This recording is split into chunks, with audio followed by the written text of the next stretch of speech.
네, 지난 시간에 이어서 바울이 이제 1차 전도 여행에서 바보라는 섬에서의 그 사역을 마치고 그리고 배 타고 이번에는 비시디아 안디옥 섬을 지나서 다른 대륙으로 들어가게 되죠. 그래서 이제 비시디아 안디옥이라고 하는 지역으로 가게 됩니다. 네, 근데 이제 간단하게 그 과정 속에서 한 가지 기록을 하기를 이 13절에 보면 요한이라고 하는 사람이 나오죠. 마가 요한인데요.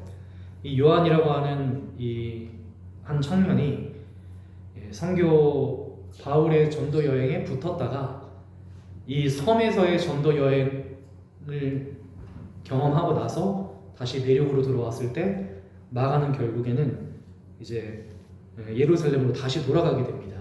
그거에 대해서 이제 13절에 기록을 하고 있죠.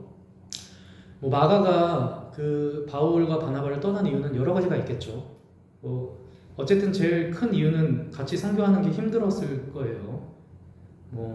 선교하는 게 보통 만만한 일이 아니고 그렇기 때문에 어떤 이유로 떠나가게 되고 결국에는 이 마가의 이 일이 바울이 이제 두 번째 전도 여행을 떠날 때 바나바와 갈라지게 되는 아주 큰 일 중에 하나가 되죠. 근데 우리는 여기서 이제 한 가지 딱 기억하고 싶은 것은 뭐냐면 그 모든 것도 과정이라는 거죠. 결국엔 한 사람의 여정, 선교팀뿐만 아니라 어떤 한 사람의 여정을 생각했을 때 바나바도 마가도 바울도 누구도 이게 끝이 아니다라는 거죠. 지금 떠났다고 끝이 아니고 그렇다고 다시 만났다고 또 끝은 또 아니고. 근데 결국에는 이제 나중 되면 이제 바나바가 됐든 마가가 됐든 바울과는 좋은 관계를 맺게 됩니다.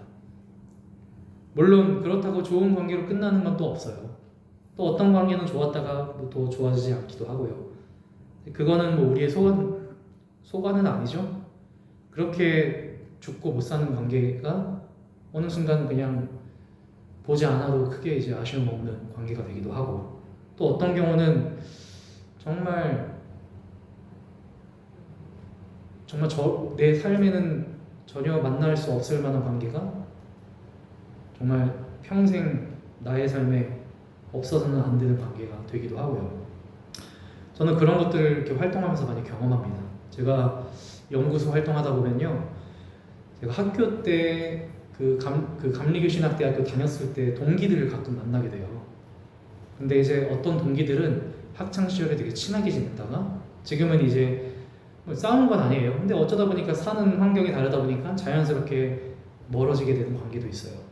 근데 또 생각해보면 그때 그렇게 친하게 지내지 않았던 관계가 이 일을 하다 보니까 이 일과 비슷한 바닥에서 만나는 또 동기들이 전혀 이렇게 막 친하지도 않았던 동기들 만나서 되게 친해지기도 하고 그런 아주 재미있는 경우가 있어요.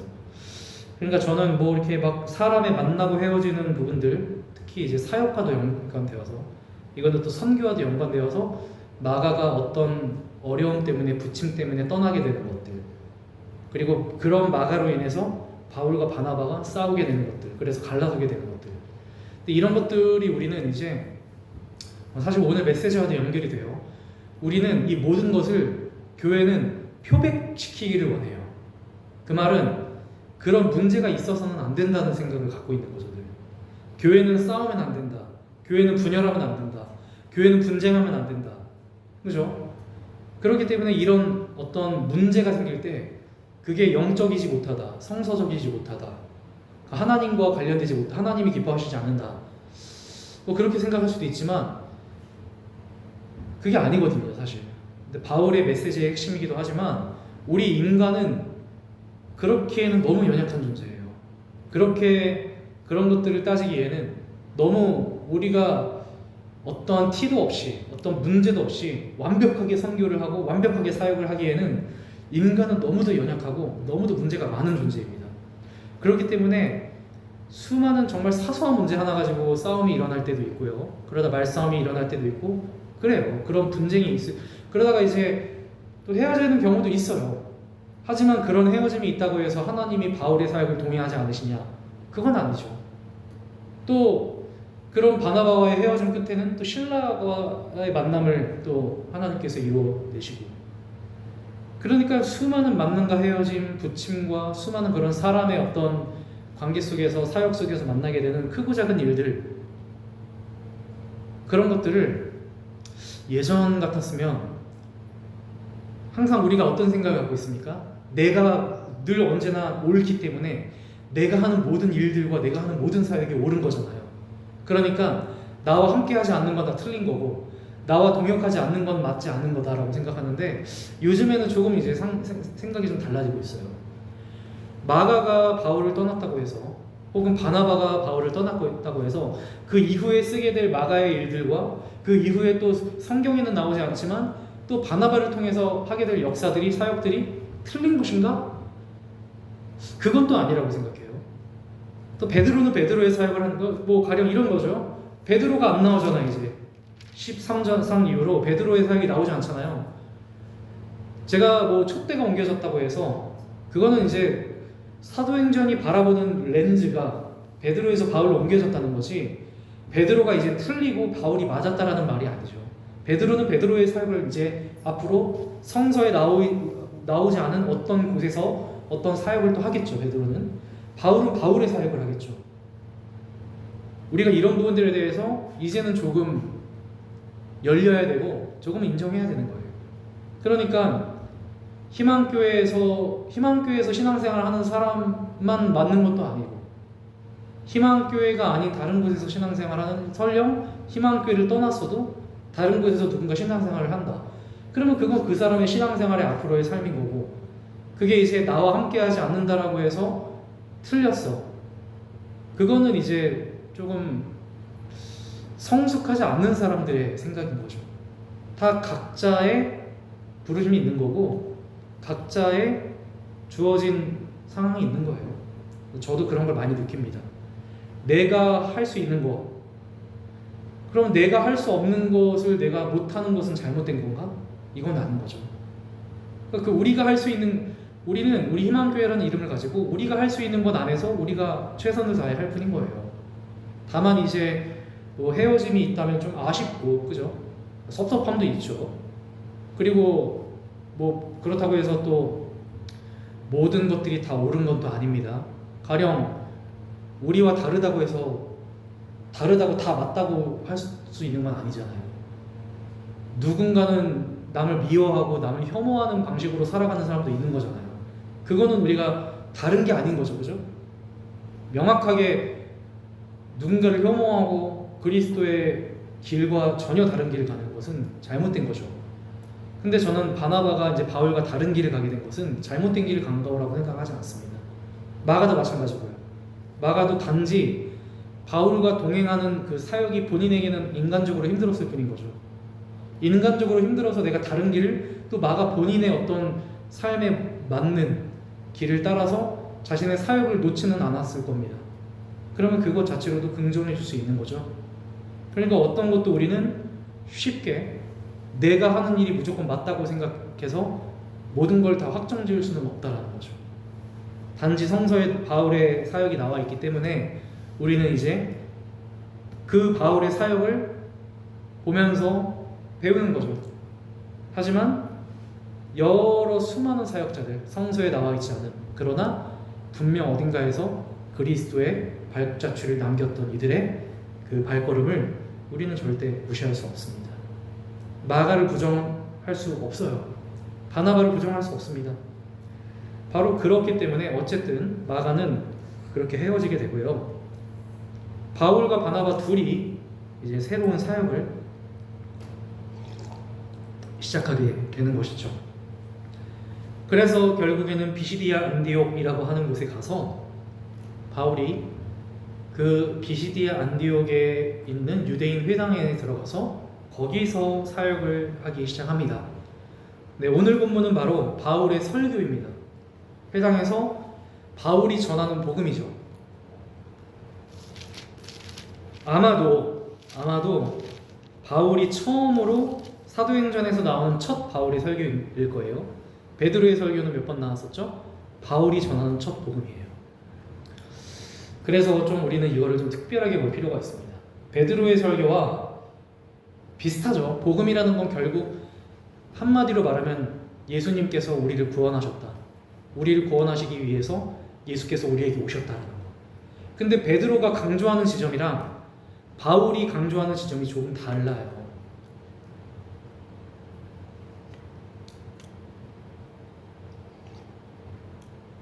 바울은 그래서 오늘 바울의 설교를 저는 크게 3부 세 가지 주제로 나누어서 딱딱 보도록 할 텐데요. 자, 뭐 다 읽을 수는 없고 먼저는 바울의 설교 제1부는 오늘의 본문 16절에서부터 25절까지 나옵니다. 16절에서 25절까지 우리 뭐 아까 읽었지만 이 첫 번째 1부 설교를 한마디로 정의하면 뭐냐면 구약 이야기를 바울이 하죠. 구약의 왕들에 대한 이야기, 뭐 사울, 다윗, 뭐 선지자 사무엘, 또 요한 이야기도 하고요. 그런 이야기를 하면서 결국에 무슨 얘기를 하는 거냐면 바로 그리스도 예수, 이 예수가 바로 하나님이 구약시대 때부터 약속하신 바로 성취이다. 그 약속의 성취다. 이분이 바로 하나님께서 우리 이스라엘을 구원하시기 위해서 보내주신 진정한 구주다. 그게 이제 23절에 나오죠. 하나님이 약속하신 대로 이 사람의 후손에서 이스라엘을 위하여 구주를 세우셨다. 그러니까 이 사람의 후손이라고 할 때 이 사람이 이제 다윗이에요. 근데 다윗만을 말하는 게 아닙니다. 그 한참 전으로 거슬러 올라가 결국 이스라엘 백성을 다 말하는 거죠. 이 사람이란 이스라엘, 유대, 거기서 이제 대표적인 사람들을 말하는 거고 거기서 마지막으로는 다윗을 얘기하는 거예요. 근데 결국 바로 이스라엘의 그 혈통, 유대 혈통과 예수를 연결시킵니다. 그럼으로써 이 예수가 이 땅에 오신 것은 바로 하나님께 이스라엘을 향한 하나님의 구원의 약속의 성취다. 이게 이제 한마디로 말하면 첫 번째 1부 설교의 내용입니다. 자, 근데요, 이 1부의 중요한 부분이 뭐냐? 다 중요합니다. 근데 이제 제가 오늘 이 바울의 설교를 한 절 한 절 쭉 보면서 이 1부의 중요한 부분은 어디에 나오냐 하면 방금 말했던 23절 중요하고요. 근데 정말 핵심적인 건 저는 17절에 있다고 생각해요. 17절 말씀을 보면 뭐라고 나오냐? 이 이스라엘 백성의 하나님이 우리 조상들을 택하시고 애굽 땅에서 나그네 된 그 백성을 높여 큰 권능으로 인도하여 내셨다라고 말하죠. 이게 뭡니까? 바로 구약 때에 하나님께서 이스라엘 백성들을 구원하시는 모습이에요. 이 구원이에요, 구원. 그러니까 이미 구원이 무엇이냐라고 했을 때 구원은 딴 게 아니에요. 나그네 된 존재들을 높이셨다. 그래서 큰 권능으로 인도하여 내셨다. 이게 바로 바울이 말하는 구원이에요. 낮은 존재들을 높이셨다라는 거죠. 굉장히 중요한 개념이 나오는 거예요. 이거는 그러니까 예수 그리스도를 통해서 새롭게 이루어진 게 아니라 이미 하나님께서 구약의 이스라엘 백성들을 통해서 미리 시작하신 역사인 거죠. 근데 구원이 뭐냐라고 우리가 정의를 할 때 바울이 말하는 구원의 정의는 뭐 수많은 구원이 뭐 살리시는 거, 우리에게 우리를 죽음에서 구하시는 거 등등 구원이 뭐냐라고 했을 때 수많은 정의들이 있을 거 아니에요? 근데 적어도 오늘의 설교, 바울의 설교 안에서의 바울이 말하고자 하는 구원의 중요한 요소는 나그네 된 존재들을 하나님이 높이시는 것이다. 이게 오늘 바울이 말하는 구원의 핵심인 거예요. 이거는 철저하게 의도가 있습니다. 이따가 두 번째, 세 번째 설교를 보면 나오지만 이 목적이 있어요. 왜 바울이 구원을 이렇게 말하고 있는지 진짜 목적이 나와요. 그게 이제 다음 시간과도 연결되는 부분인데, 자, 어쨌든 우리는 중요한 걸 발견하는 거예요. 그러니까 우리에게 있어서 구원의 가장 기초적이고 중요한 요소가 뭐냐? 그러니까 여러분 생각해 보세요. 구원이란 나그네 된 존재들을 높이시는 거죠. 그러면 구원 받으려면 우리는 어떻게 해야 돼요? 구원을 경험하려면 낮아야 되는 거예요. 어렵지 않잖아요. 낮은 존재를 높이셔야 되는 게 구원이라면 우리가 주님의 구원을 경험하기 위해서는 우리는 낮아야 되는 거예요. 그러니까 이거는 뭘까요? 자기 자리에 대한 올바른 인식이 필요한 거예요. 내가 어떤 존재인지, 나의 위치는 어떤 곳인지에 대한 인식이 매 순간 필요한 거예요. 그래야 구원을 경험할 수 있는 거예요. 그러니까 도대체 우리가 구원을 그렇게 매번 주님께 구원을 원하는데 우리의 삶에 구원의 역사가 없다라고 생각해. 그럼 그 이유가 뭘까요? 예수님이 하나님 능력이 없었을까요? 하나님이 구원하실 능력이 부족했을까요? 아니에요. 만약에 우리의 삶에 구원의 역사가 없다. 그럼 우리가 우리의 위치를 모르기 때문인 거죠. 교만하기 때문인 거죠. 우리가 여전히 낮은 존재라는 걸 나그네 된 존재, 나그네 의식이잖아요. 나그네 의식 늘 언제나, 그러니까 나그네는 다른 게 아니잖아요. 나그네에게 소유가 있습니까? 나그네가 머물러야 될 자리가 있어요? 없잖아요. 정처 없는 존재잖아요. 그러니까 정처가 없는 존재이기 때문에 가진 것도 없고 뭐 권력도 없고 늘 언제나 자기 자신을 언제나 항상 언제고 움직일 수 있고 이동할 수 있고 언제고 또 이 삶을 놓고 갈 수 있는, 언제든지 주님 부르시면 그런 사람인 거잖아요. 나그네에게 권력이 있습니까? 자리가 있습니까? 아니잖아요. 금방 떠날 사람에게 누가 권력을 줍니까? 그 의식인 거예요. 사람이 뭐 공술에 공술 하는 말잖아요. 빈손으로 왔다가 빈손으로 간다는 말. 어쨌든 사람이 늘 가져야 될 의식은 나는 나그네다라는 거. 나는 정말 낮은 존재다. 나는 순간적인 존재야. 나는 영원한 존재가 아니라 나는 언제나 주님이 인도하시고 주님이 높이셔야 될 힘이 필요한 사람이다라는 자기 자신에 대한 명확한 인식. 이게 매 순간 필요한 거예요. 우리의 삶의 구원이 없어진다. 우리가 언제부턴가 높아져서 그런 거죠. 아니, 높아진 사람을 주님이 왜 구원하세요? 이미 높게 살아가고 있는데. 더 자기를 높인 사람이 어디가 더 높아질 때가 있어요. 주님은 낮은 자를 높이시는데. 이게 바로 첫 번째 핵심인 거예요. 그러니까 하나님의 이스라엘 백성들을 향한 하나님의 구원이든 예수께서 이 땅에 오셔서 우리를 구원하신 구원, 어떤 구원이든 항상 구원은 나그네 된 우리들을, 낮은 우리들을, 보잘것없는 우리들을 늘 언제나 높이셔서 자신의 큰 능력으로 인도하시는 역사라는 인식. 이게 바울이 일부 설교에서 우리에게 말하고 있는 중요한 부분입니다. 자, 그와 연결되어서 2부 설교는 바로 26절에서 37절까지 나와요. 쭉 보면 이거는 뭐냐면 한마디로 말하면 바로 그 언약의 성취이신 예수께서 이 땅에서 뭐 하셨냐 이거죠. 그 예수 그리스도에 대해서 바울이 구체적인 질문을 하죠. 근데 그 예수님이 어떤 일을 하십니까? 거절당하시는 일, 죽임당하시는 일, 십자가 처형당하시는 일. 그러나 결국엔 부활하신 역사. 그 예수의 삶을 바울은 얘기하고 있어요. 자, 그래서 34절에 보면 이렇게 질문하죠. 하나님께서 죽은 자 가운데서 그를 일으키셨다라는 표현. 그러니까 모든 이 땅에서 예수 그리스도는 이 땅에 오셔서 거절당하고 죽임당하셨지만 하나님에 의해서 죽은 자 가운데서 다시 살아나셨다. 자, 근데 뭐 예수께서 뭐 우리 너무 잘 알고 있는 거잖아요. 예수님이 이 땅에 오셔서 뭐 가르치시고 행하시고 말씀 전하시고 고난당하시고 십자가 못 박혀 죽으시고 부활하셨다. 이거 너무 잘 아는 얘기죠.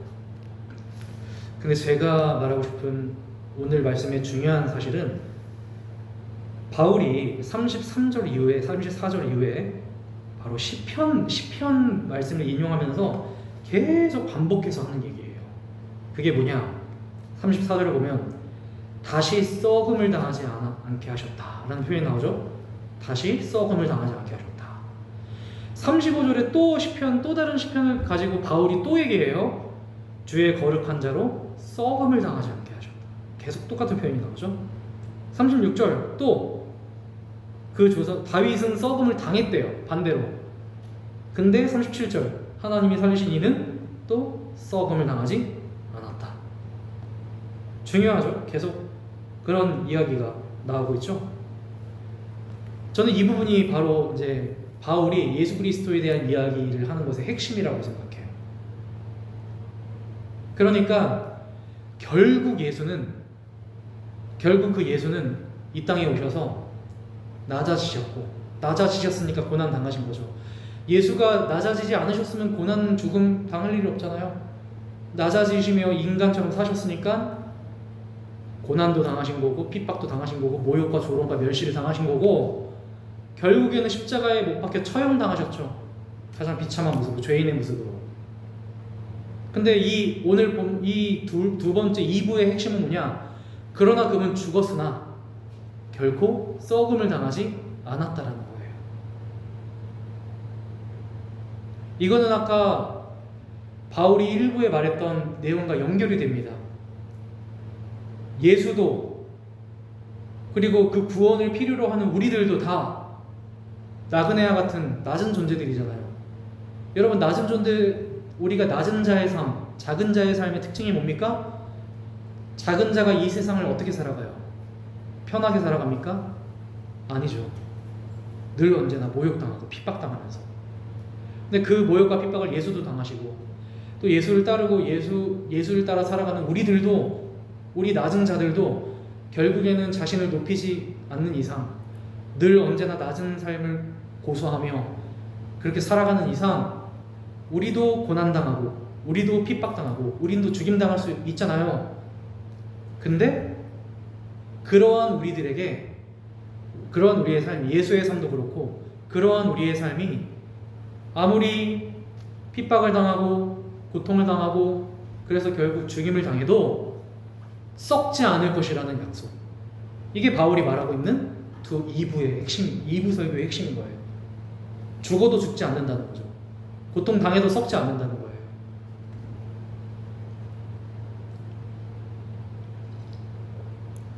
제가 아까도 얘기했지만 기독교가 늘 범하는 반복된 실수 중에 하나가 신앙을 마치 표백제라고 생각하는 경향이 있는 거죠. 그러니까 우리는 부족하면 안 되는 거예요. 연약하면 안 되는 거예요. 도망친 마가, 갈라진 그 분열, 그런 것들을 어떤 인간의 연약함을 용납하지 못하죠. 그러면 또 어떻게 됩니까? 여러분, 사람이 고통당하는 거, 사람이 죽음당하는 거, 이거 피할 수 있습니까? 우리 인생에서 그리스도인으로 살아가면서 모욕받는 거, 멸시받는 거 피할 수 없어요. 기독교는 고통당하지 않기를 바라요. 고통당하시고 죽임당하신 예수를 믿고 있음에도 불구하고 기독교는 끊임없이 사람들에게 고통당하지 말고 성공하라고 얘기하고, 죽임당하지 말고 어떻게든 살아남으라고 얘기하고, 우리의 삶에 오게 되는 고통을 용납하지 못하고, 그러니까 끊임없이 부자가 되기를 원하고 요구하고, 잘 되기를 요구하고, 그런 욕심들이 있잖아요. 예수 믿는 사람들에게, 교회들에게.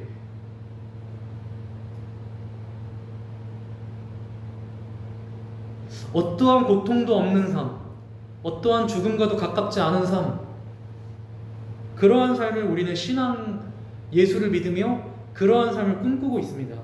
고통이 사라지고 죽음이 사라지는. 그러니까 고통 가운데에서 우리를 지키시는 하나님의 역사를 경험하지 못해요. 고통이 사라지는 것을 우리는 하나님의 역사라고만 생각하지, 그 고통 가운데서도, 죽음 가운데서도 우리를 썩지 않게 하시는 하나님의 역사를 우리는 몰라요. 잘 고통을 외면하는 방식으로, 죽음을 외면하는 방식으로만 살려고 하지. 바울은 그러니까 예수의 고난과 죽음 가운데서도 그를 썩지 않게 하시는 하나님의 그 역사는 어디에서 경험될까요? 우리를 일으키시고 우리를 썩지 않으시고 우리로 하여금 역사하시는 하나님의 역사는 도대체 어디서 경험되는 걸까요? 죽음 가운데에서 경험되는 거지. 죽음을 외면한 삶이 아니에요. 죽음 가운데 직면한 삶에서 경험되는 거예요. 고통을 피하는 삶에서 경험되는 게 아니에요. 고통을 없이 하는 삶에서 경험되는 게 아니에요.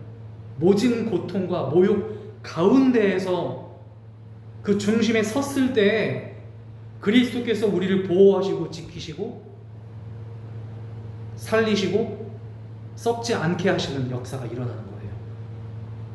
그러니까 기독교라는 건 고난과 죽음을 피하는 종교가 아닙니다. 고난과 죽음의 한 가운데에서 우리를 그럼에도 일으키시고 살리시는 종교가 기독교예요. 그러니까 예수를 믿는 사람들은 고난을 비껴가는 게 아니라 고난 속으로 들어가는 거예요. 그래서 사회생활을 하는 거예요. 그래서 사회에 고통받는 사람들 가운데로 가는 겁니다. 그 고통을 피해서 가는 게 아니에요. 비껴나가는 삶을 사는, 그거는 하나님이 그리스도인에게 주신 삶이 아니에요. 고난을 비껴가면 우리를 썩지 않게 하시는 역사를 절대로 경험할 수 없어요. 죽음이 없으면 부활도 없는 거예요. 내 삶에 죽음의 소식들이, 죽음의 그 한가운데에서라야 다시 태어나게 하시는 그리스도의 부활의 역사를 경험할 수 있는 거죠. 이게 바울이 하고 싶은 얘기인 거예요. 그러니까 바울이 말하는 복음, 바울이 이 유대인들에게 그리고 함께하는 이방인들에게 말하고 싶었던 예수 그리스도의 복음은 이런 복음이었던 거예요. 이미 이 땅 가운데 수많은 고통 가운데 살아가는 우리들에게 바울이 주는 복음은 아편이 아니에요. 마약이 아닙니다. 내가 그걸 먹고 지금 내게 주어진 고통을 잊어버리는, 쾌락으로 채우는, 그게 아니에요. 아파함 속에서, 처절한 고통 속에서, 그럼에도 불구하고 그곳에서 우리를 살리시고 다시 그곳에서 우리로 하여금 나아갈 길을, 썩지 않을 길을 주시는 주. 그러니까 우리가 예수 그리스도의 사랑을 들고 타인의 고통, 사회의 고통, 고난받는 이들의 고난 속으로 들어갈 수 있는 거죠. 마지막으로 제 3부는 뭐냐? 이제 마지막으로는 이 설교를 듣는 너희들에게 바울이 전하는 호소입니다. 바로 이 예수를 이제 믿어야 하는, 따라야 하는, 믿게 될 우리에게 어떤 일이 일어났는지, 그렇기 때문에 그 일을 우리가 어떻게 일어나게 할 수 있는지, 바로 이 말씀을 듣는 이 사람들을 향한 호소입니다. 그게 바로 38절에서 41절까지 나옵니다. 자, 몇 가지 중요한 것만 이야기하면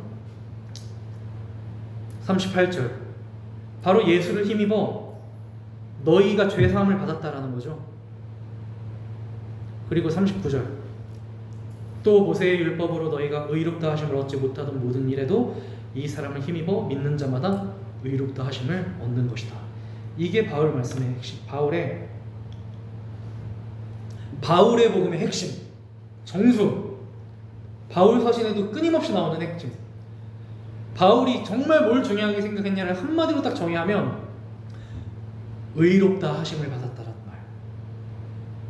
로마서의 핵심이죠. 우리가 의로움을 받았다는 거죠. 믿는 우리들에게 하나님이 우리를 이게 로마서의 핵심이에요. 갈라디아서의 핵심이기도 하고.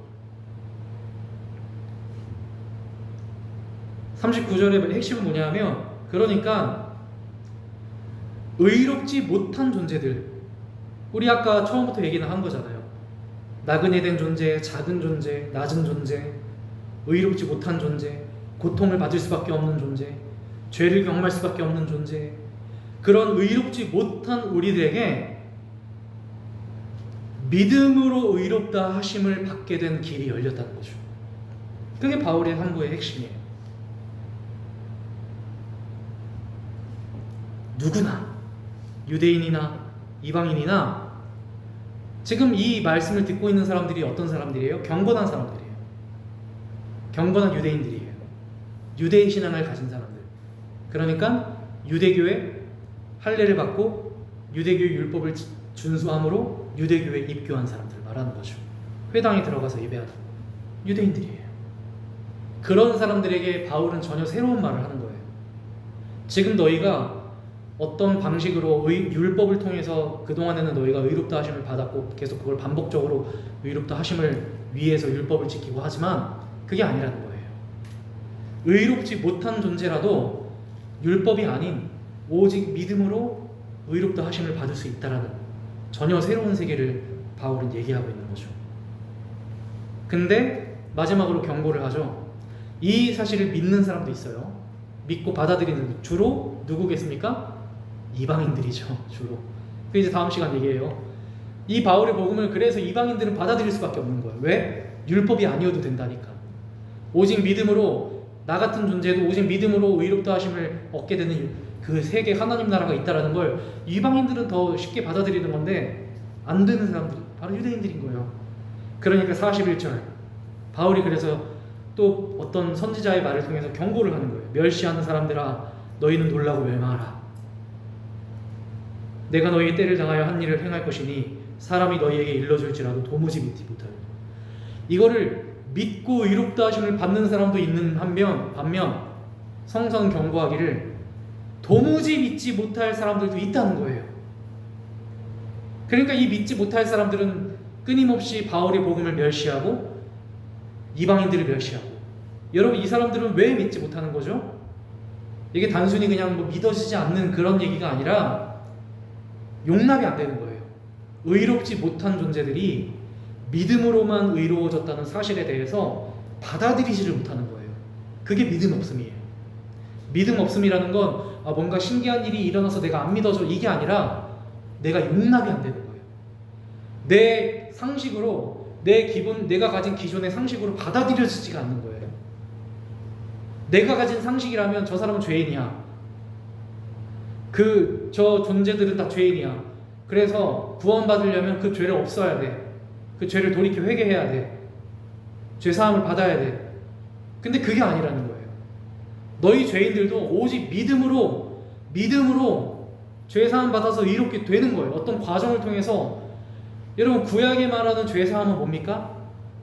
내가 어떤 의식을 통해서 씻고 그렇게 해서 내가 죄를 씻어야 되는 거예요. 안 그래야 되는 거예요. 안 그래야 되는 거예요. 내가 내 노력으로 어떤 내 존재를 변화시켜야 되는 거예요.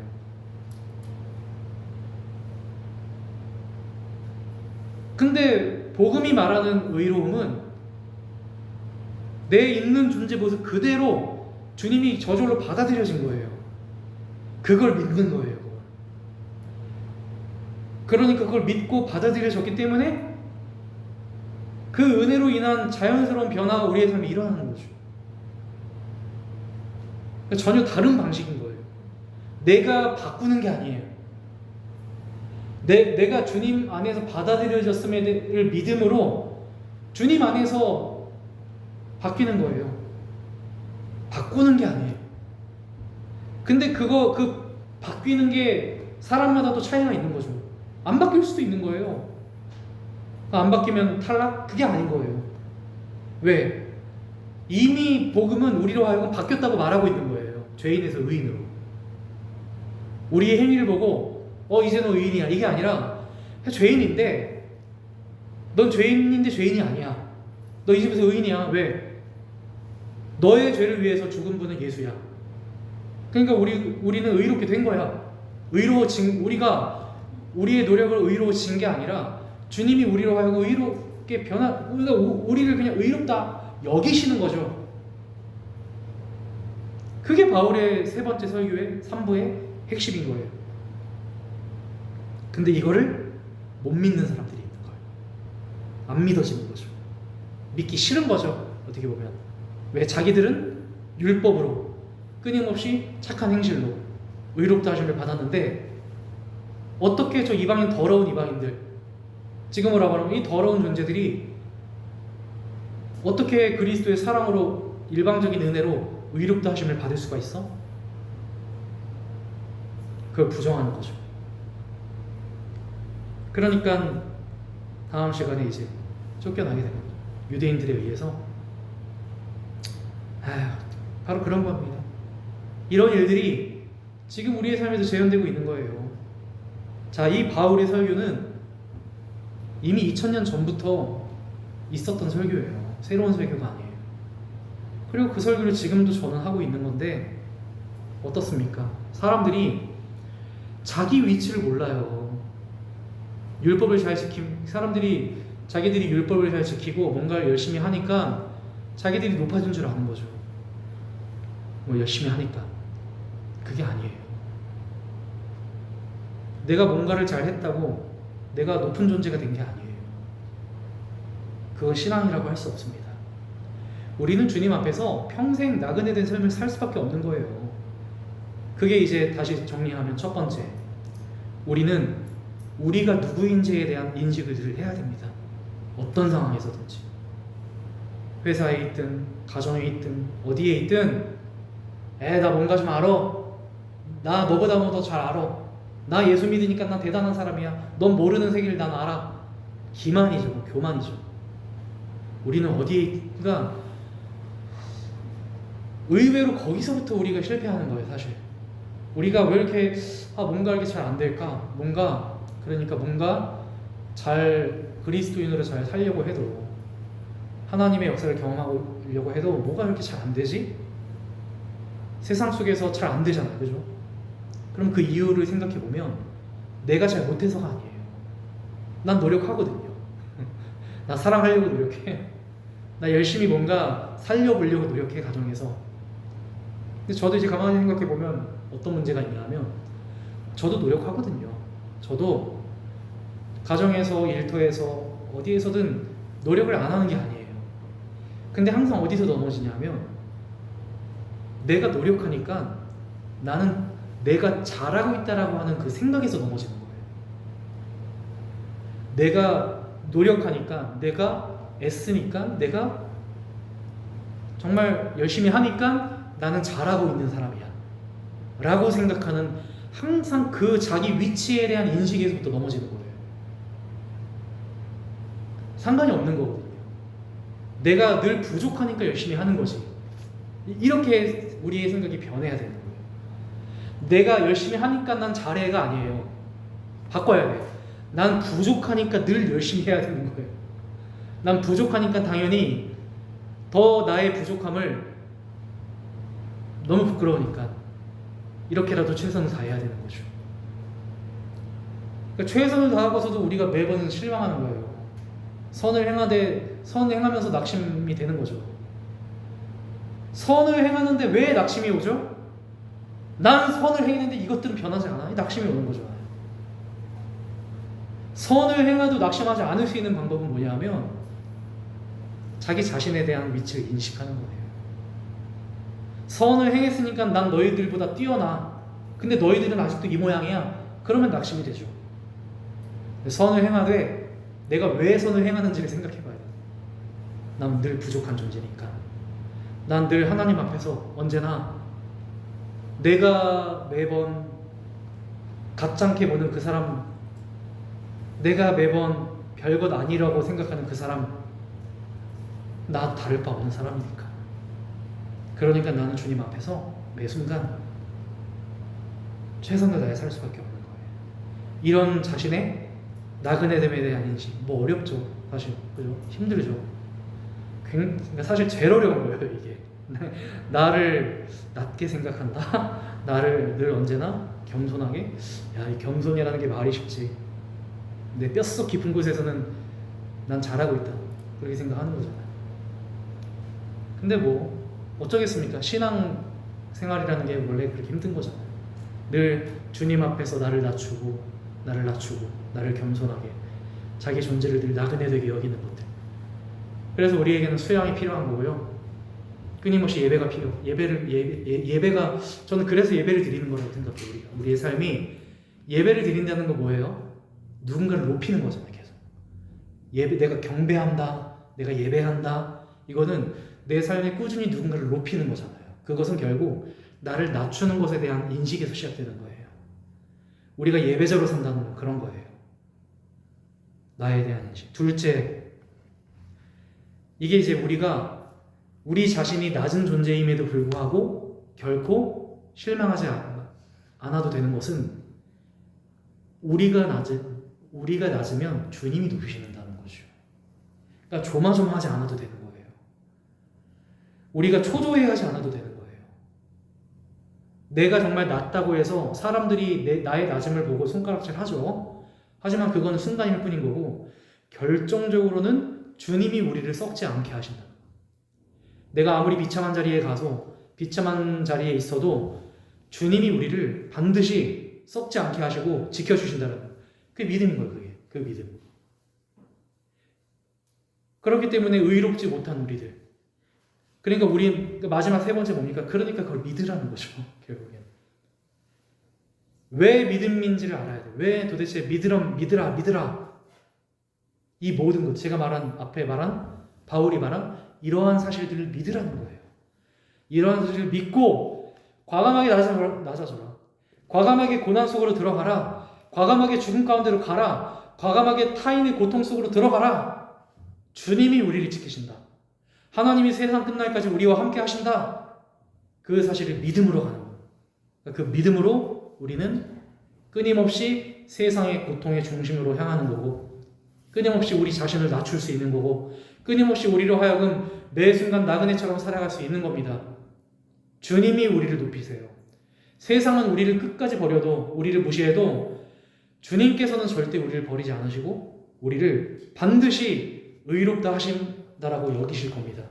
그러니까 실망하지 말고 용기 있게 우리에게 주어진 자리에서 끊임없이 자기 자신을 낮추고 자기 자신에 대한 위치를 인식하면서 주님께서 우리를 통해서 이루실 구원을 매 순간 기다리고 그 구원을 정말 내 삶 속의 진정한 경험으로 받아들이는 그런 저와 여러분들의 삶이 되시기를 주의 이름으로 축원합니다. 아멘.